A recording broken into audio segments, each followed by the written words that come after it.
Bharti news, सीधा, सटीक और निष्पक्ष। नमस्कार, मेरा नाम है राजेंद्र सिंह ठाकुर और आप देख रहे हैं भारती न्यूज। फटाफट नजर डालते हैं आज की मुख्य 50 खबरों पर।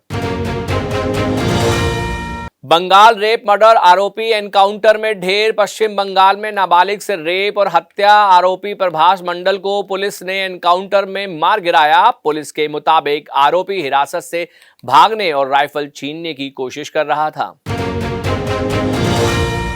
शोपिया में लश्कर का टॉप कमांडर ढेर। जम्मू कश्मीर के शोपिया में सुरक्षा बलों ने लश्कर-ए-तैयबा के कमांडर जाकिर अहमद गई को मार गिराया। वह पहलगाम हमले के बाद जारी मोस्ट वांटेड आतंकियों की सूची में शामिल था।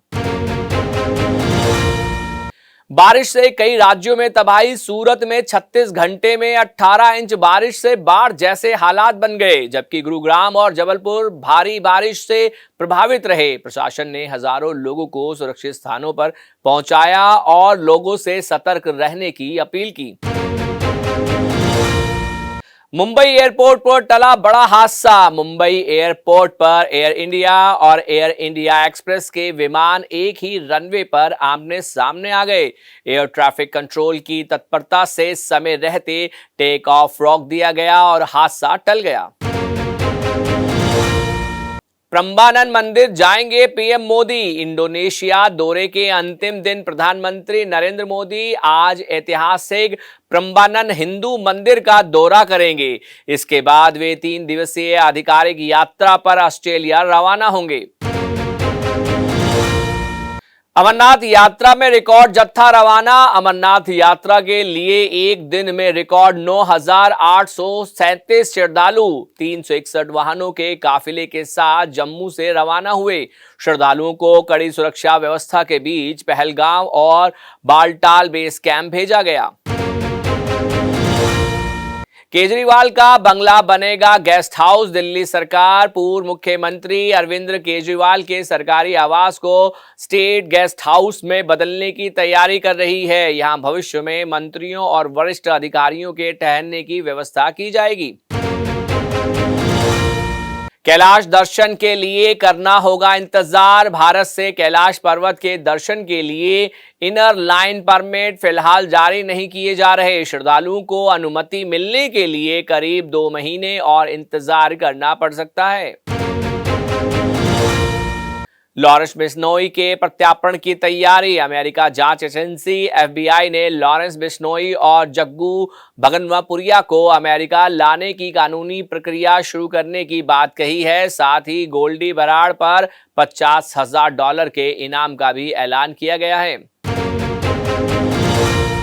पंजाब कांग्रेस में बड़ी अंदरूनी कलह। विधानसभा चुनाव से पहले पंजाब कांग्रेस में नेतृत्व को लेकर विवाद लगातार गहराता जा रहा है। प्रदेश प्रभारी भूपेश बघेल ने स्पष्ट किया कि फिलहाल पार्टी अध्यक्ष नहीं बदला जाएगा। जयपुर आगरा हाईवे पर बड़ा बस हादसा। जयपुर आगरा हाईवे पर स्टीयरिंग फेल होने से एक प्राइवेट बस पेट्रोल पंप की दीवार तोड़ते हुए खेत में जा घुसी। हादसे में 3 यात्री घायल हुए, जबकि बड़ा हादसा टल गया। मोदी बोले भारत और इंडोनेशिया का रिश्ता खास। जकार्ता में भारतीय समुदाय को संबोधित करते हुए पीएम मोदी ने भारत इंडोनेशिया के संबंधों को भरोसे और साझेदारी पर आधारित बताया। उन्होंने कहा कि दोनों देशों का रिश्ता सिर्फ कूटनीति नहीं बल्कि साझा विरासत और विश्वास का प्रतीक है। उत्तराखंड में पेड़ों की कटाई का विरोध। ऋषिकेश भनियावाला 4 लेन परियोजना के लिए एलिफेंट कॉरिडोर में पेड़ों की कटाई का विरोध तेज हो गया है। पर्यावरणविदों ने कोर्ट में मामला लंबित होने के बावजूद कटाई पर सवाल उठाए हैं। समोसे के लिए रुकी ट्रेन। जाशरू इंदौर महुआ डेमू ट्रेन के लोको पायलट का समोसा खरीदने के लिए ट्रेन रोकने का वीडियो वायरल हुआ। रेलवे ने मामले की जांच के आदेश दिए हैं। पंजाब कांग्रेस में टूट की आशंका। पंजाब कांग्रेस में नेतृत्व विवाद गहराने के बीच पार्टी में टूट की अटकलें तेज हो गई हैं। प्रदेश प्रभारी भूपेश बघेल ने साफ किया कि राजा वंडेग की प्रदेश अध्यक्षता बनी रहेगी। मोहाली एक्सप्रेसवे पर दर्दनाक हादसा। मोहाली में भरतमाला एक्सप्रेसवे पर तेज रफ्तार कार कैंटर से टकरा गई। हादसे में नवविवाहित दंपति समेत 3 लोगों की मौत हो गई। सूरत में बाढ़, डोडा में बादल फटा। सूरत में भारी बारिश से बाजार और सड़कें जलमग्न हो गई, जबकि डोडा में बादल फटने से कई घर और दुकानें क्षतिग्रस्त हो गई। दोनों राज्यों में राहत और बचाव कार्य जारी है। वायनाड में लैंडस्लाइड, 4 की मौत। केरल के वायनाड में भूस्खलन की चपेट में आने से 4 लोगों की मौत हो गई और कई लोग लापता हैं। प्रशासन और राहत दल मलबे में फंसे लोगों की तलाश में जुटे हैं। केतन अग्रवाल हत्याकांड में नया खुलासा। पुणे के केतन अग्रवाल मर्डर केस में दावा किया गया है कि सिया ने 4 महीने पहले गुपचुप शादी की थी। पुलिस कथित मैरिज सर्टिफिकेट और अन्य सबूतों की जांच कर रही है। बेंगलुरु झील में छात्रा का शव मिला। बेंगलुरु में एक झील में 20 वर्षीय कॉलेज छात्रा का शव बरामद हुआ है। पुलिस को आशंका है कि आत्महत्या से पहले छात्रा ने अपने मित्र को अंतिम संदेश भेजा था। सीज फायर के बीच अमेरिका का ईरान पर हमला। सीज फायर के बावजूद अमेरिका ने ईरान के 80 से ज्यादा सैन्य ठिकानों पर एयर स्ट्राइक के जवाब में ईरान ने बहरीन और कुवैत की और मिसाइल हमले किए, जिससे पश्चिमी एशिया में तनाव बढ़ गया। पाकिस्तान का कार्गो विमान लापता। शाहजहां से कराची जा रहा पाकिस्तान का कार्गो विमान नेविगेशन सिस्टम में खराबी के बाद लापता हो गया। अरब सागर में विमान और 5 क्रू मेंबर की तलाश के लिए सर्च ऑपरेशन जारी है। अमेरिकी हमले के बाद ईरान का पलटवार। अमेरिकी एयर स्ट्राइक के बाद ईरान ने कुवैत और बहरीन की ओर मिसाइलें दागी, जबकि अमेरिका ने नए प्रतिबंध लगा दिए। संघर्ष विराम टूटने के बाद पश्चिमी एशिया में हालात फिर से गंभीर हो गए हैं। चीन में भूस्खलन और बाढ़ का कहर। चीन में भूस्खलन से मरने वालों की संख्या 21 पहुंच गई है, जबकि बाढ़ के बीच सैकड़ों सांप रिहायशी इलाकों में घुस गए हैं। प्राकृतिक आपदाओं ने कई इलाकों में जनजीवन को पूरी तरह से प्रभावित कर दिया है। ह्यूस्टन में आईसीई एजेंट की गोलीबारी। अमेरिका के ह्यूस्टन में आईसीई एजेंट ने वाहन रोकने के दौरान एक व्यक्ति को गोली मार दी। एजेंसी ने उसे अवैध आप्रवासी बताया, जबकि मामले की जांच जारी है। हॉर्मुज़ में एलएनजी टैंकर पर ड्रोन हमला। हॉर्मुज़ स्टेट में कतर से गुजरात जा रहे एलएनजी टैंकर समेत 3 जहाजों पर ड्रोन हमला हुआ। हमले के समय जहाज पर 4 भारतीय क्रू मेंबर भी मौजूद थे।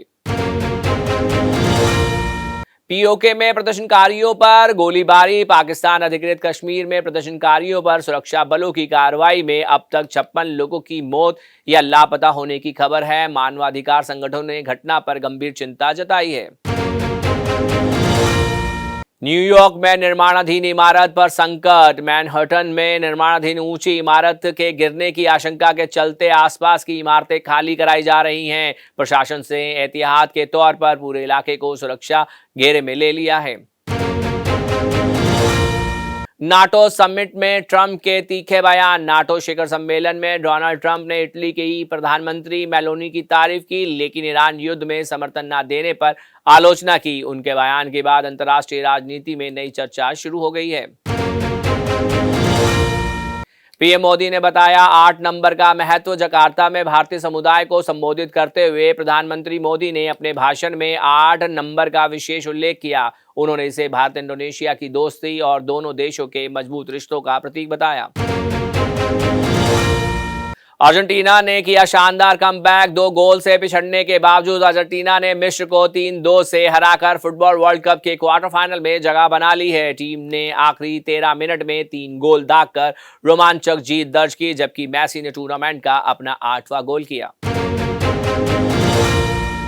टी20 में भारत की सबसे बड़ी हार। इंग्लैंड ने तीसरे टी20 मैच में भारत को 125 रन से हराकर इतिहास की सबसे बड़ी टी20 हार दी। भारतीय टीम सिर्फ 76 रन पर सिमट गई, जबकि एमएस धोनी भी स्टेडियम में मुकाबला देखने पहुंचे थे। वेस्टइंडीज ने जीती टेस्ट सीरीज। वेस्टइंडीज ने श्रीलंका के खिलाफ टेस्ट सीरीज 1-0 से जीतकर 4 साल बाद घरेलू मैदान पर सीरीज अपने नाम की। दूसरा टेस्ट ड्रॉ रहा, लेकिन पहले मैच की जीत से विंडीज ने सीरीज पर कब्जा जमाया। जोकोविच ने रचा विंबलडन इतिहास। नोवाक जोकोविच ने विंबलडन इतिहास का सबसे लंबा पुरुष क्वार्टर फाइनल जीतकर नया रिकॉर्ड बनाया। 5 घंटे 15 मिनट चले मुकाबले में उन्होंने कनाडा के फेलिक्स ऑगर ऑलियसिमे को हराया। हार के बाद कप्तान श्रेयस की नाराजगी। इंग्लैंड से करारी हार के बाद कप्तान श्रेयस अय्यर ने टीम के प्रदर्शन को बेहद निराशाजनक बताया। वहीं कोच गौतम गंभीर ने संजू सैमसन की वापसी के संकेत दिए। स्विट्जरलैंड 72 साल बाद क्वार्टर फाइनल में। स्विट्जरलैंड ने पेनल्टी शूटआउट में कोलंबिया को हराकर 72 साल बाद फुटबॉल वर्ल्ड कप के क्वार्टर फाइनल में जगह बनाई। टीम ने पहली बार किसी एक विश्व कप में लगातार 2 नॉकआउट मुकाबले जीते हैं। संजू सैमसन को लेकर बड़ा अपडेट। टीम मैनेजमेंट ने स्पष्ट किया है कि संजू सैमसन को बाहर नहीं किया गया, बल्कि वे पहले से एशियन गेम्स टीम का हिस्सा हैं। 2028 T20 वर्ल्ड कप की तैयारी के तहत प्रभम सिमरन सिंह को मौका दिया गया है। सौरव गांगुली की बायोपिक का पहला लुक जारी। पूर्व भारतीय कप्तान सौरव गांगुली के जन्मदिन पर उनकी बायोपिक का पहला लुक जारी किया गया। लंबे समय से चर्चा में रही इस फिल्म को लेकर क्रिकेट प्रेमियों में उत्साह बढ़ गया है। दादा के रिकॉर्ड आज भी कायम। सौरव गांगुली के जन्मदिन पर उनके कैरियर के कई ऐतिहासिक रिकॉर्ड एक बार फिर चर्चा में हैं। भारतीय क्रिकेट को नई दिशा देने वाले गांगुली की उपलब्धियां आज भी युवा खिलाड़ियों के लिए प्रेरणा है। 45 साल के हुए एमएस धोनी। महेंद्र सिंह धोनी के जन्मदिन पर वीरेंद्र सहवाग समेत कई पूर्व क्रिकेटरों और प्रशंसकों ने उन्हें खास अंदाज में शुभकामनाएं दी। सोशल मीडिया पर कैप्टन कूल के लिए बधाइयों का सिलसिला पूरे दिन जारी रहा। शेयर बाजार में बड़ी गिरावट। सेंसेक्स 500 अंक से ज्यादा टूटकर 77,600 के स्तर पर पहुंच गया है, जबकि निफ्टी भी करीब 150 अंकों की गिरावट दर्ज की गई है। एनर्जी, ऑटो और बैंकिंग सेक्टर के शेयरों में सबसे ज्यादा बिकवाली देखने को मिली है। सोना चांदी फिर हुए महंगे। सोने की कीमत 177 रुपए बढ़कर 10 ग्राम के लिए 1.44 लाख रुपए पहुंच गई है, जबकि चांदी भी महंगी हुई है। इस साल अब तक सोने की कीमत में करीब 11,000 रुपए की बढ़ोतरी दर्ज की गई है। सस्ता कच्चा तेल फिर भी महंगा पेट्रोल डीजल। कच्चे तेल की कीमत 6 महीने में निचले स्तर पर पहुंचने के बावजूद पेट्रोल डीजल के दामों में राहत नहीं मिली। रिपोर्ट के मुताबिक तेल कंपनियां प्रति लीटर 11 रुपए तक का मार्जिन कमा रही हैं। एथनॉल प्लांट टल सकता है। मोबाइल रिचार्ज महंगा संभव। सरकार फिलहाल पेट्रोल में 25% एथनॉल मिलाने की योजना टाल सकती है। वह एंड्रॉयड स्टोरेज नियमों में बदलाव और मोबाइल रिचार्ज महंगे होने की संभावना जताई गई है। एंड्रॉयड यूजर के लिए नया स्टोरेज नियम लागू। गूगल की नई पॉलिसी के तहत कॉल हिस्ट्री और एसएमएस बैकअप भी 15 GB फ्री स्टोरेज में शामिल होंगे। अतिरिक्त स्टोरेज के लिए यूजर्स को पेड प्लान लेना पड़ सकता है। अंशुला कपूर के रिसेप्शन में बॉलीवुड सितारों का जमावड़ा। अंशुला कपूर और रोहन ठक्कर के वेडिंग रिसेप्शन में बॉलीवुड की कई बड़ी हस्तियां शामिल हुई। रेखा, जैकी श्रॉफ, रितेश जनेलिया समेत कई सितारों की मौजूदगी ने महफिल में 4 चांद लगा दिए। भाग्यश्री ट्रोलिंग पर भड़की। लस्सी प्रमोट करने के बाद उसे न पीने पर ट्रोल हुई। अभिनेत्री भाग्यश्री ने आलोचकों को करारा जवाब दिया। उन्होंने कहा, बिना पूरी सच्चाई जाने उन्हें बदनाम करने की कोशिश की जा रही है। प्रभास विवाद पर बोले अरशद वारसी। प्रभास को जोकर कहने वाले बयान पर अरशद वारसी ने सफाई देते हुए कहा कि उनका मकसद किसी का अपमान करना नहीं था। उन्होंने कहा कि वे केवल अपने करीबी लोगों के साथ मजाक करते हैं और अपनी सीमाएं जानते हैं। फीस को लेकर बोली हेमा मालिनी। हेमा मालिनी ने खुद को कभी बॉलीवुड की सबसे ज्यादा फीस पाने वाली अभिनेत्री मानने से इनकार किया। उन्होंने कहा कि उन्होंने हमेशा काम को पैसे से ज्यादा महत्व दिया है। कृति सैनन ने एग्स फ्रीज कराने का किया खुलासा। अभिनेत्री कृति सैनन ने बताया कि फिल्म मिमी के दौरान उन्होंने भविष्य की योजनाओं को ध्यान में रखते हुए एग्स फ्रीज कराए थे। उन्होंने कहा कि शादी और मां बनने का फैसला हर महिला को अपनी इच्छा और सही समय पर करना चाहिए। अब तक खबरों के लिए इतना ही। बाकी खबरों के लिए देखते रहिए भारतीय न्यूज और भारतीय न्यूज को लाइक, शेयर, सब्सक्राइब करना ना भूलें। धन्यवाद।